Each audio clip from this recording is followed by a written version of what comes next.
මම අද ඔයාලට ගෙනල්ලා තියෙන්නේ මීන්ඩ කියන sci-fi horror ෆිල්ම් එක. මේ ෆිල්ම් එකේ දාම ඝාතකයෙක් එක්තරා කාන්තාවක්ව පැහැර ගන්නවා. මේ කාන්තාවට සිද්ධ වෙනවා තමන්ගේ ජීවිතය වෙනුවෙන් අමුතුම ගේම් එකක් ප්ලේ කරන්න. මෙයා මේ ගේම් එක හරියට සෙල්ලම් කරේ නැත්නම් මෙයාට අඟුරු වෙලා වාෂ්ප වෙලා යන්න වෙනවා. එහෙම නැත්නම් සොම්බියෙක් වෙන්න වෙනවා. මේ කාන්තාවට මොනව වෙයිද? කවුද මේ දාම ඝාතකයා? මොකක්ද මේ වෙන්න යන්නේ? කුතුහලයෙන් පිරිච්ච මේ sci-fi horror ෆිල්ම් එක ඉවර වෙනකම්ම බලන්න. ඒ විතරක් නෙමෙයි ෆිල්ම් කතා YouTube channel එක subscribe කරලා නැත්නම් subscribe කරන්න අමතක කරන්න එපා. ෆිල්ම් එක පටන් ගන්නේ දුකින් කලකිරීමෙන් ඉන්න කාන්තාවකගේ මොහොනක් අපිට පෙන්නලා. මේ කාන්තාවගේ නම තමයි ලේසා. මෙයා මේ පාරේ වැතරිලා ඉන්නේ සියදිවි නසා ගන්න හිතාගෙන. හැබැයි එයාව යට කරගෙන එන ළඟටම ට්‍රක් එකක් එනකොට ලේසා එක පාරටම තමන්ගේ තීරණය වෙනස් කරලා එතනින් නැගිටිනවා. මෙයාව පාස් කරගෙන ටික දුරක් යන මේ ට්‍රක් එක එකපාරටම නතර කරලා මේ ට්‍රක් එකේ ඩ්‍රයිවර් වෙච්ච ඇඩම් ලේසට කතා කරලා කියනවා ඔයා මම ගිහින් ඇරලවන්නම් කියලා. ලේසත් ටිකක් පැකිලිලා පස්සේ එකඟ වෙනවා මේ ඩ්‍රයිවර් ඇඩම්ගේ යෝජනාවට. ඉතින් ගමන අතරමැදදී ලේසයි මේ ඇඩමුයි එයාලගේ ජීවිත කතා එකිනෙක අතර බෙදා ගන්න තීරණය කරනවා. ලේසා කියනවා එයා මේ රටේ වැඩ කරන විදේශීය කාන්තාවක්.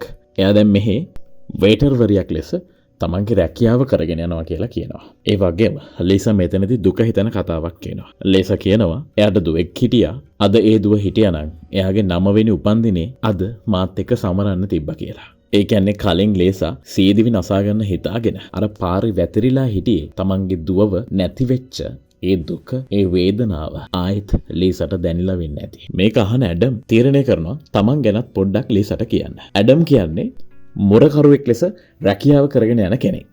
ඇඩම්ට අනුනම් මේක ටිකක් කම්මැලි. හැබැයි අවුලක් නැති ජොබ් එකක්. ලීසා අහනවා ඇයි කම්මැලි ඒත් අවුලක් නැත්තේ ජොබ් එක. එතකොට ඇඩම් කියනවා එයා එච්චර මිනිස්සුන්ට කැමති නෑ. ඒක නිසා මේ ජොබ් එක එයාට සාමකාමීව කරගෙන යන්න පුළුවන් කියලා. ඒ වගේම මේ වෙලාවේ ඇඩම් එයාගේ අඳුරු ළමා කාලය ගැන පොඩ්ඩක් කියනවා. ඇඩම් කියන්නේ චූටි කාලේ තමන්ගේ තාත්තගෙන් අපයෝජනයට ලක් වෙච්ච පුතෙක්. මේක අහන ලීසට ඇඩම් ගැන සෑහෙන දුක හිතෙනවා. මේ දෙන්නගේ මේ කතාව යන අතරතුර ලීසා එකපාරට රේඩියෝ එක ඔන් කරනවා. රේඩියෝ එකේ මේ වෙලාවේ නිවුස් එකක් යනවා. මේ නිවුස් එකේ කියනවා පලාගිය දාම ඝාතකයෙක් ගැන. ඒ ප්‍රවෘත්තියට අනුව මේ දාම ඝාතකයා සුදු ජාතිකයෙක්. ඒ වගේම එයාට දුඹුරු පාට ට්‍රක් එකකුත් තියෙනවා. ඒ වගේම මේ නිවුස් එකේ තවදුරටත් කියනවා මේ දාම ඝාතකයාගේ අතේ කතිරයක සලකුණක ටැටු එකක් තියෙනවා කියලා. එතකොටම ලේසන් නිකමට වගේ ඇඩම්ගේ අත දිහා බලනවා. ඇඩම්ගේ අතේ කතිරයක සලකුණක ටැටු එකක් තියෙනවා. ඒ කියන්නේ මේ නිවුස් එකේ කිව්ව දාම ඝාතකයා වෙන කවුරුත් නෙමෙයි ඇඩම්. මෙන්න මේ වෙලාවේ එක පාරටම ලොකු සුදු එලියක් මේ දෙන්න ඉස්සරහට එනවා. ඒත් එක්කම ඇඩම් හයියෙන් බ්‍රේක් පාරක් ගහනවා. මේ බ්‍රේක් පාරට අපේ ලේසගේ ඔළුව ගිහිල්ලා කාර් එකේ ඩෑෂ්බෝඩ් එකේ වදිනවා. මේ පාරට ලේසට සිහි නැති වෙලා යනවා. ඒත් එක්කම ෆිල්ම් එකේ ස්ක්‍රීන් එක සම්පූර්ණයෙන්ම බ්ලැක් අවුට් වෙලා යනවා. ඊළඟට අපිට පෙන්වන්නේ සිහි නැති වෙච්ච ලේසට සිහි එනවා. හැබැයි ලේසා සිහියෙද්දි ඉන්නේ අමුතුම කාමරයක. මේ කාමරේ වටේම දොරවල් වැහිලා. ඒ විතරක් නෙමෙයි අමුතු ලයිට් වගේක් මේ කාමරේ බිත්තිවල හැම තැනම දාලා. ඒ වගේම ලේසා එයාගේ අත දිහා බලනකොට එයාගේ අතෙත් අමුතු දිලිසෙන රිස් බෑන්ඩ් එකක් වගේ එකක් දාලා තියෙනවා. ලේසා මේ වෙලාවේ හොඳටම කලබල වෙනවා. ලේසා කොච්චර කලබල වෙනවද කියනවනම් එයාට කරන්නේ මොකද්ද කියලාවත් හිතා ගන්න බෑ. එක වෙලාවක් ගිහිල්ලා සිහිය උපදව ගන්න ලේසා අර එයාගේ අතේ තියෙන රිස් බෑන්ඩ් එකෙන් try කරනවා මේ බිත්ති පළුදු කරලා මෙතනින් පලා යන්න.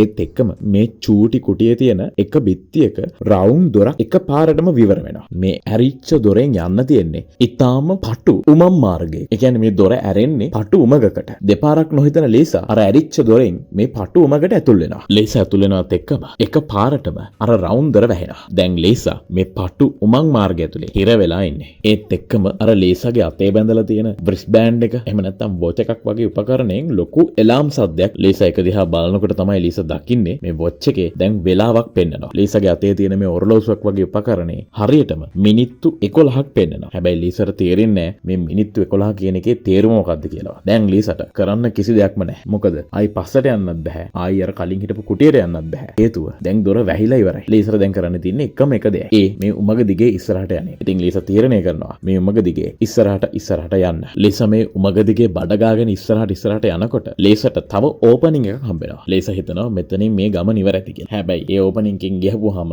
ලේසට හම්බෙන්නේ ඊටත් වඩා පටු තවත් උමගක්. ඒත් එක්කම ලේසට තව ප්‍රශ්නයක් එනවා. ලේසට තේරෙනවා ලේසා ඉස්සරහට යද්දි මේ දොර මේ උමග තව පටු වෙනවා වගේම මේ උමග වැහෙන්නත් යනවා. ලේසා ඉක්මනින් බඩගාලා කොහොම හරි මේ උමගට යට වෙලා මැරෙන්නේ නැතුව බේරිලා මේ උමගෙන් එළියට එනවා. ඒත් එක්කම ලේසට තව උමං මාර්ග දෙකක් විවර වෙන. ලීසා මේකෙන් තෝරගන්නේ එයාට උඩ තියෙන උමම් මාර්ගය. ලීසා මේ තෝරගත්ත උමම් මාර්ගය කලින් ලීසා ගියපු උමම් මාර්ගවලට වඩා වෙනස්. මේ උමම් මාර්ගය රතු කහ කොළ වගේ පාට වලින් ලස්සනට ආලෝකමත් වෙලා තියෙන්නේ. හැබැයි පොඩි ප්‍රශ්නයක් තියෙනවා. ඒ තමයි මේ උමම් මාර්ගය එන්නම තව තවත් පටු වෙවි පහලට තල්ලු වෙවි යනවා. ඒ කියන්නේ ලීසා මේ උමම් මාර්ගය ඇතුලින් ඉස්සරහට යන්නේ නැතුව එක තැනක නතර වෙලා හිටියොත් ලීසව තැලිලා චොප්ප වෙලා වුණත් යන්න පුළුවන්. ඒක නිසා ලීසා ඉක්මනට මේ උමම් මාර්ගයෙන් එළියට එනවා. කොහොම හරි මේ මාර්ගයෙන්ුත් බේරෙන ලීසා ඊළඟ නාලෙනුත් ඉස්සරහට යනවා. මෙන්න මෙතනදී ලීසාට පොඩි අවස්ථාවක් හම්බෙනවා පොඩි විවේකයක් ගන්න. ඉතින් ලීසා එතන පොඩ්ඩක් නිදා ගන්නවා. නිින්ද ඉවර කරන ලීසා තව තවත් ඉස්සරහට යනවා. එහෙම යනකොට ලීසාට හම්බ වෙනවා තව ලීසා වගේම මේ උඹගෙන් යන්න උත්සාහ කරපු අසරණියෙකුගේ කොණු වෙච්ච මිනිහෙක්. ලීසා ඒකත් මග ඇරලා ඉස්සරහටම යනවා. ඒත් එක්කම ලීසාගේ ගමන්පතය අමුතු යකඩ බාධකයකින් වැහිලා යනවා. මේක හරියට හිර කුඩුවක බිත්ති වගේ. උමං කවුළු 3ක් තියෙන බාධකයක්.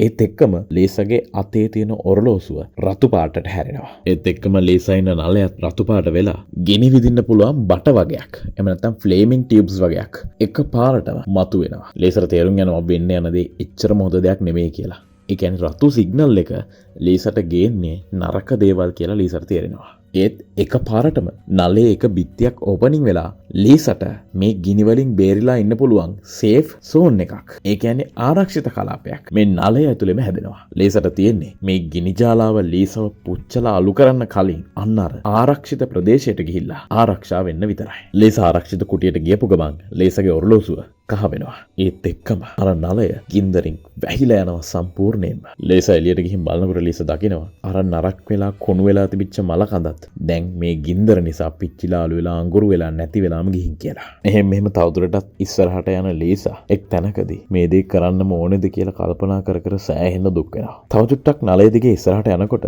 ලීසාට හම්බෙනවා නලයේ වතුර පිරිච්ච ප්‍රදේශයක්. ලීසා මෙතනින් වතුර ටිකකුත් බීලා මේ වතුර ගොඩ දිගේ පීනගෙන යනවා. හැබැයි ලීසාට මේ තටාකෙන් එළියට එන්න එච්චර ලේසි වෙන්නේ නැහැ. නලයේ විවරය හොයාගන්න ලීසා සෑහෙන කට්ටක් කනවා. ලීසා හුස්ම හිර වෙන්න ඕන්න මෙන්න තියෙද්දි නලයෙන් එගොඩ වෙන්න තියෙන විවරයත් හොයාගන්නවා. මෙතන විවරය හොයාගෙන යන වෙලාවෙදිත් ලීසාට තවත් නරක් වෙච්ච මිනිහෙක් පවා හම්බෙනවා. කොහොම හරි මේ නලයේ කෙලවරක් හොයාගෙන ඉස්සරහට යන ලීසා ඊළඟට මුහුණ දෙන්නේ වෙනස්ම විදිහ අභියෝගයකට. ඒ තමයි මේ නලයේ පහළ සම්පූර්ණයෙන්ම බිත්තියක් රහිත ප්‍රදේශයකට ලීසා දැන් ගොඩ වෙනවා. හැබැයි පොඩි ප්‍රශ්නයක් තියෙනවා. මෙතනින් පහළ තියෙන්නේ කොළ පාට ද්‍රාවණයක්. ලීසාට දැනගන්න ඕන වෙනවා මේ කොළ පාට ද්‍රාවණය මොකක්ද කියලා. ලීසා තමන්ගේ ඇඳුමෙන් කෑල්ලක් ඉරලා මේ කොළ පාට ද්‍රාවණයට දානවා. එතකොට තමයි ලීසාට තේරෙන්නේ මේ කොළ පාට ද්‍රාවණය වෙන මොකක්වත් නෙමෙයි ඇසිඩ් කියලා. ලීසා ඊට පස්සේ මකොළුවෙක් වගේ මේ නලයේ බිත්තිවල කකුල් තිය හිමීට ඉස්සරහට යනවා. ඒත් අවාසනාවකට ලීසාගේ දනිස්ස අර ඇසිඩ් ගොඩට පිච්චෙනවා. ඒත් ඒ වේදනාව දරාගෙන ලීසා ඉස්සරහටම යනවා. මෙහෙම යනකොට ලීසාට ඇහෙනවා කවුරු හරි මිනිස්සෙක් උදව් ඉල්ලලා කෑ ගහන සද්දයක්. ලීසා තීරණය කරනවා කොහොම හරි මේ මිනිස්සයා ඉන්න තැනට ලං වෙනවා කියලා. ලීසාට ඒ මිනිස්සයව පෙනි ඉද්දි ආයෙත් ලීසාටයි ඒ මිනිස්සයාටයි ලං වෙන්න නොදී මෙයාලා දෙන්න මැද්දට අර කලින් ආපු බාධකය ආයෙත් එනවා. මේ මිනිස්සයා කොණ්ඩේ වවාගෙන හොඳටම අපවිත්‍ර වෙලා ඉන්නේ. එයාගේ අතෙත් ලීසාගේ වගේම අර අමුතු ඔරලෝසුවක් තියෙනවා. ලීසා මේ මිනිස්සයාගෙන් අහනවා ඔයා මේකේ ගොඩක් දවස් තිස්සේ මේක ඇතුළේ ඉන්නවද මොකද්ද ඔයාට උනේ කියලා. හැබැයි මේ මිනිස්සයා හැමතිස්සෙම ආයෙත් කියන්නේ අපි මැරෙන්න යන්නේ මේ ඔක්කොම ඉවරයි කියලා විතරයි. ඒ කියන්නේ මේ මිනිස්සයාට සමහරවිට මේක ඇතුළේම ඉඳලා පිස්සු හැදලා වෙන්නත් පුළුවන්. කොහොමත් එයාගේ කොණ්ඩේ දිගින්දයි එයා අපුරුසිදු වෙලා තියෙන හැටියටයි අපිට තේරුම් ගන්න පුළුවන් මේ මිනිස්සයා මේ උමග ඇතුළේ සෑහෙන කාලයක් ඉඳලා ඇති කියලා. ඒත් එක්කම ආයෙත් ලීසාගේ අර මිනිස්සයාගේ දෙන්නගෙම ඔරලෝසු රතු වෙනවා. ඒ කියන්නේ ආයෙත් ගිනි ජාලාවක් එන්නයි යන්නේ. ඒත් එක්කම මෙයාලා දෙන්න අතරමැද කලාපේ ආරක්ෂක කුටියක් විවර වෙනවා. බැරියේ කැරිච්ච ගමන් දෙන්නම බඩගාගෙන වේගෙන් අර කුටියට එන්න try කරනවා. ඒත් මේ දෙන්නට මෙතන ගිහිල්ලා ඉන්න ඉඩ තියෙද්දි පවා අර මිනිස්සයා ලීසාට යන්න නොදී ඒ ආරක්ෂක කුටියේ දොර වහගන්න. ඒත් ලීසා කොහොම හරි මේ මිනිස්සව පයින් ගහලා පන්නලා ඒ ආරක්ෂක කුටියේ දොර අරගෙන ඇතුළට යනවා. ඒත් එක්කම අර මිනිස්සයාත් මේ කුටිය ඇතුළට අත දානවා. එතකොටම අර කුටියේ එකපාරට වැහෙන වීදුරු දොර අර මිනිස්සයාගේ අතත් කඩාගෙන වැහිලා යනවා. ඒත් එක්කම මුළු නලයම ගින්නෙන් වැහිලා යනවා. අපිට පෙන්නනවා අර මිනිස්සයා පිච්චිලා අලු වෙලා යනවා. හැබැයි මේ මිනිස්සයාගේ එක දෙයක් ඉතුරු වෙනවා. ඒ තමයි අර ඔරලෝසුවයි අතයි. ගින්න ඉවරුණාට පස්සේ ලීසා ඉන්න ආරක්ෂක කුටියේ උඩ දොරක් විවර වෙලා මේකෙන් පහළට එනවා හරියට හිස් කබලක් වගේ දෙයක්. මේ හිස් කබල ලීසාට කරදර කරයි කියලා තමයි ලීසා මුලින්ම හිතන්නේ. ඒත් මේ හිස් කබල ලීසාට කරදර කරන්නේ නැහැ. ඒ වෙනුවට මේ හිස් කබල ඇසිඩ් නිසා පිච්චුන ලීසාගේ කකුල ප්‍රතිකාර කරලා ඒ වෙලේම හොඳ කරනවා. එතනින් ලීසාට තේරෙනවා ලීසාව මේ කරදරයට දාපු කාට වුණත් ලීසාව මරන්න ඕනේ නැහැ කියලා. ඒත් එක්කම ලීසා දකිනවා ලීසත් එක්ක මීට සුළු වෙලාවට කලින් පොර කාලා ඇවිලිලා ගිනි අරගෙන අඟුරු වෙලා ගියපු අර මිනිස්සයාගේ අත. ඒ මිනිස්සයාගේ අතේ තියෙන්නේ අර ලීසාව මුලින්ම ට්‍රක් එකක දාගෙන අරන් ගිහිල්ලා මරන්න හදපු ඒ දාම ඝාතක ඇඩම්ගේ අත.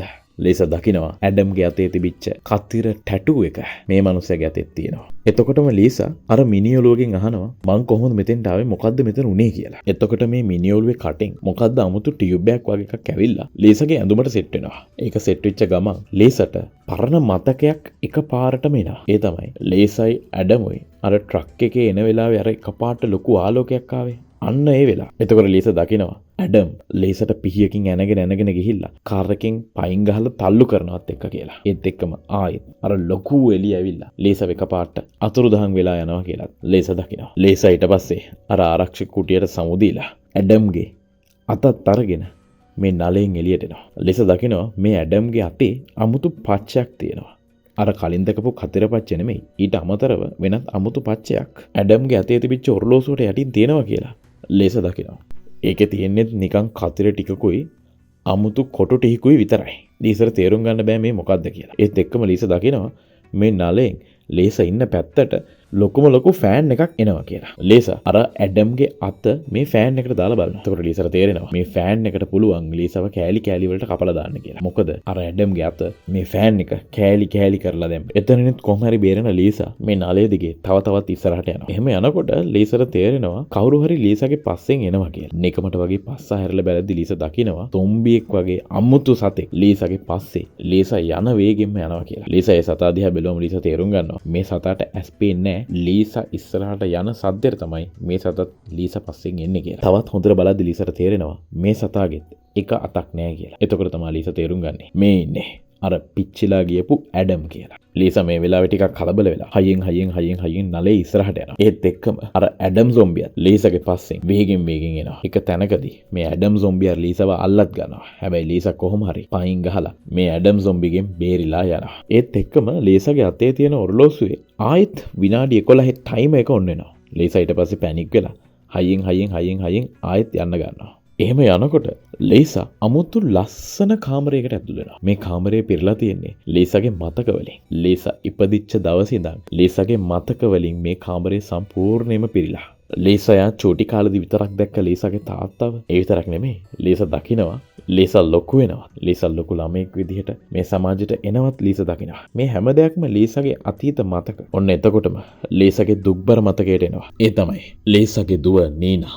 ලීසා දකිනවා ලීසාගේ අත්වැරද්දක් නිසා නීනා වහලෙන් බිමට වැටලා මැරෙන හැටිත්. ලීසා මේ වෙලාවේ හුඟක් හඬනවා. ඕනම අම්ම කෙනෙකුට තමන්ගේ දරුවෙක් අහිමි වෙන එක කොච්චර වේදනාවක්ද. ඒකත් තමන්ගේ අත්වැරදීමක් මගහැරීමක් නිසා සිද්ධ වෙනකොට කොච්චරනම් දුක ඇතිද. ලීසා මේ දුක දරාගෙන හොඳටම අඬනවා. එතකොටම ලීසා දකිනවා ලීසා මේ ඉන්න තැන වහලට උඩින් අර ඇඩම් සොම්බියා එනවා. ලීසාට තවත් මේ මතකස් හිර වෙලා ඉන්න බෑ කියලා තේරුම් ගන්න ලීසා මෙතනින් ඉක්මනට පැනලා යනවා. දැන් ලීසාට යන්න හම්බෙන්නේ ඉතාමත් දුෂ්කර පාරකින්. මේ පාර කොච්චර දුෂ්කරද කියනවනම් දැන් මේ නලය සම්පූර්ණයෙන්ම යකඩ කම්බි වලින් ආවරණය වෙලා තියෙන්නේ. ලීසා කොහොම ගියත් ලීසාට දැන් යන්න වෙන්නේ මේ යකඩ කම්බි වලට හීරිලා ඇඟ තුවාල කරගෙනම තමයි. ලීසාට දැන් ආයේ හැරෙන්නත් බෑ. මොකද පිටිපස්සෙන් ඇඩම් සොම්බියා ලීසාගේ පස්සෙන් එනවා. ලීසා වෙන කරන්න දෙයක් නැතිම තැන මේ යකඩ කම්බි වල තමන්ගේ සිරුර ගෑවිලා තුවාල වෙද්දි ලේ එද්දි මේ වේදනාව දරාගෙන කොහොම හරි අමාරුවෙන් ඉස්සරහට යනවා. මෙන්න මේ වෙලාවෙම තව කරදරයක් එනවා. ඒ තමයි ලීසාගේ ඔරලෝසුව රතු වෙනවා. ඒ කියන්නේ දැන් මේ නලය ගිනි ගන්න යනවා. ඒත් එක්කම අර ආරක්ෂක කුටීරය ඇරෙනවා. ඇඩම් සොම්බියා නම් මේ ආරක්ෂක කුටීරයට පැන ගන්නවා. හැබැයි අපේ ලීසාට දැන් මේ ආරක්ෂක කුටීරයට එන්න තරම් ධෛර්යයක්වත් ශක්තියක්වත් නැහැ. ලීසා දැන් හොඳටම තුවාල වෙලා හොඳටම අමාරුවෙන් ඉන්නේ. ලීසට පේනවා මේ නලේ කොන. ලීසා මේ නලේ කෙලවර පෙනි අර නලය ගිනි ජාලාවකින් වහගන්න පටන් ගන්නවා. ඒත් ලීසව ඇවිලිලා යන්න කලින් ලීසගේ ඔරලෝසුව එක පාරටම කහ වෙලා ලීසා ඉන්න තැන පහළ දොරටුවක් විවර වෙලා ලීසව එක පාරට බිමට වැටෙනවා. ලීසා ඒ නිසා ගින්නෙන් බේරෙනවා. හැබැයි ලීසා තේරුම් ගන්නවා ලීසා දැන් ඇවිල්ලා ඉන්නේ. ලීසා මේ ගේම් එක පටන් ගත්ත වෙලාවේ ලීසා හිටපු කුටියටමයි කියලා. ලීසා තේරුම් ගන්නවා ලීසට මේ ගේම් එක කොහෙත්ම ඉවර කරන්න බෑ කියලා. ලීසා තීරණය කරනවා ජීවිතය අතාරින්න. ලීසා තමන්ගේ ලේවලින් ඇඩම්ගේ අතේ දැක්ක අර සංකේත ටික මේ කුටියේ බිත්තිවල අඳිනවා. ඒත් එක්කම අර කලින් ලීසට ප්‍රතිකාර කරපු මිනිඔළුව ආයෙත් මතුවෙනවා. ඒ මිනිඔළුව සුපුරුදු විදිහට ලීසට ප්‍රතිකාර කරන්න හදද්දී ලීසා මිනිඔළුවෙන් ඉල්ලනවා මට දැන් මේක තවත් දරා ගන්න බෑ. ඔයාලට බැරිද මාව මරලා දාන්න කියලා. එතකොටම මිනිඔළුවේ කටෙන් අමුතු ඉන්ජෙක්ෂන් එකක් මතුවෙනවා. මේ ඉන්ජෙක්ෂන් එක ලීසට ගහන්න හදනකොටම ලීසා තේරුම් ගන්නවා අර ඇඩම්ගේ අතේ තිබිච්ච සංකේත වලින් කියන්නේ මේ නලේ දිගේ ඉස්සරහට යනකොට තෝරගන්න ඕන පාරවල් වල සංඥා කියලා. ඒක තේරුම් ගන්න ලීසා එක පාරටම අර මිනිඔළුවට කියනවා එපා මාව මරන්න එපා. මට ප්‍රතිකාර කරන්න. මම දන්නවා මේක ඉවර කරන ක්‍රමය කියලා. ඊට පස්සේ සුපුරුදු පරිදි මිනිඔළුව ලීසට ප්‍රතිකාර කරනවා. ලීසා දැන් ප්ලෑන් එකක් තියාගෙන නලේ දිගේ ඉස්සරහට යනවා. කලින් හම්බෙච්ච බාධක දැන් ලීසා හරිම ලේසියෙන් ජය ගන්නවා. ඊට පස්සේ ලීසා අර ඇසිඩ් කාමරයට ආවහම ඒ ඇසිඩ් ගොඩෙන් ලීසාගේ ඔරලෝසුව පුච්චනවා. පුච්චලා ඔරලෝසුව ලියා ගන්නවා. එතකොට ලීසා දකිනවා එයාගේ අතේ අර ඇඩම්ගේ වගේම සංකේත රතු පාටින් කොටලා තියෙනවා කියලා. ඉතින් මේ සංකේත ටික වහවහ ලීසා මේ නලේ දිගේ යන්න ඕන දිශාව හොයාගෙන ඉස්සරහට යනවා. ඒත් එක්කම අර කළු කැත ඇඩම් සොම්බියා ආයෙත් ලීසා පස්සෙන් එනවා. ලීසා හයියෙන් ඉස්සරහට යනවා.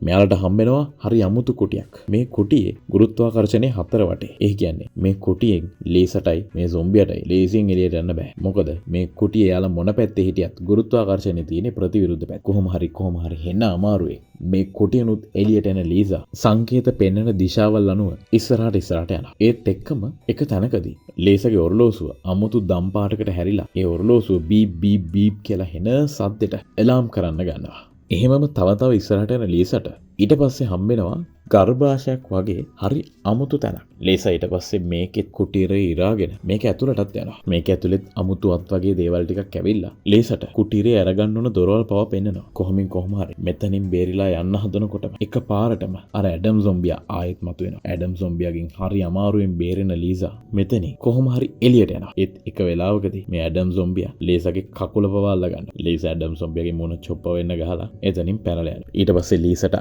ආයෙත් හම්බෙන්නේ රෙඩ් සෝන් එකක්. ඒ කියන්නේ දැන් ගිනි ගන්න යන්නේ. ලීසා ටක් ගාලා ආරක්ෂිත කුටිය ඇතුළට ඇතුළු වෙනවා. ඇඩම් සොම්බියට දැන් මේ ආරක්ෂිත කුටිය ඇතුළට එන්න විදිහක් නැහැ. ඇඩම් සොම්බියා අර ආරක්ෂිත කුටිය ළඟට ඇවිල්ලා ලීසා ඉන්න කුටියට එන්න හදනවා. ඒත් එන්න විදිහක් නැහැ. ඉතින් ලීසා මේ වෙලාවේ ඇස් පේන්නේ නැති ඇඩම් සොම්බියට මැද ගිල්ල දික් කරනවා. මේක හරි ලස්සනට අයිකොනිකලි ෆිල්ම් එකේ පෙන්නනවා. හැබැයි මෙතනදී ලීසාට වෙන්නේ ඉතාලම කැත වැඩක්. ඇඩම් සොම්බියට මැද ගිල්ල දික් කරගෙන ඉන්න ලීසාගේ ඔරලෝසු මේ වෙලාවේ එක පාරටම කහ වෙනවා. ඒත් එක්කම අර ආරක්ෂිත කුටියේ දොර ඇරෙනවා. ඇඩම් සොම්බියා ලීසාට දැන් පහර දෙන්න පටන් ගන්නවා. ලීසාත් අතාරින්නේ නැහැ. ඇඩම්ට හොඳටම ගහනවා.